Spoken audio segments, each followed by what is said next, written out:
here is why the Nashville Number System does not always work in church. All right, so let's dive right into it.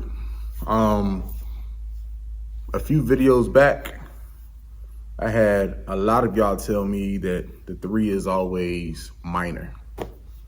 The 3 is not always minor, and that does not always work in church. Now listen, is the 3 minor in the Nashville Number System? Absolutely, it is. But here's the thing, when you're playing gospel in church, that is not always the go-to option.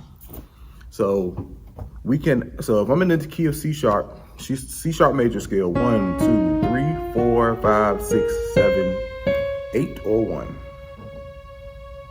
So I cannot always play a F minor chord on 3 in gospel. A lot of times I'm going to play a major chord, and it will be the 1 major. Sometimes I'm going to play a major chord on the 3 to pass to the 6.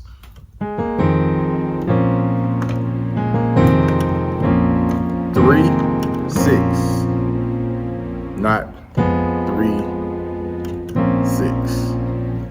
So that's the first reason why the Nashville Number System does not always work in church. Not never, it just doesn't always work in church.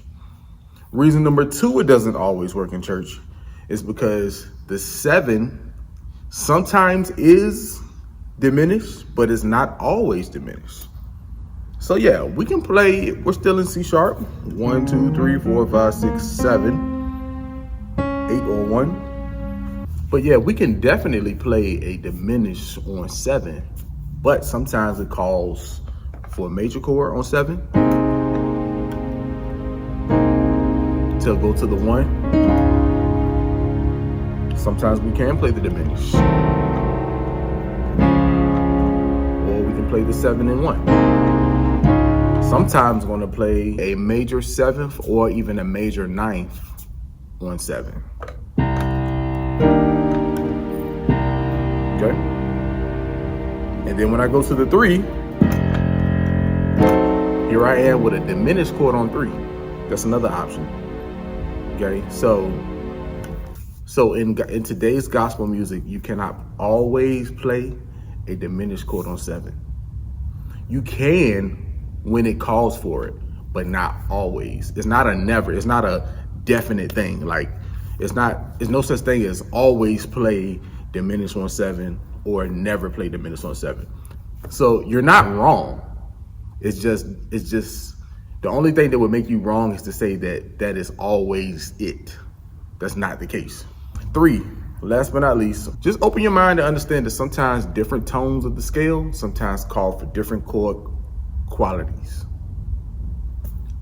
So nothing is always major, nothing is always minor, nothing is always diminished. Open your mind, grow, be versatile. Know that you can play this here, you can play this there, and you can just have, what you want is you want to learn different options with an open mind. Okay, so don't be so stuck on this one thing. Or if you do, you'll always be that musician that 20 years from now, you'll be sounding the exact same and music has already passed you by. But listen, if you want my full system, you want to learn how to play keys in every key, click the link below. You can either book a call with me, or you can get started with my new system called Gospel Piano Made Simple. It's a $1 free trial for your first 7 days. And then after that, it's only $10 a month. See you next week.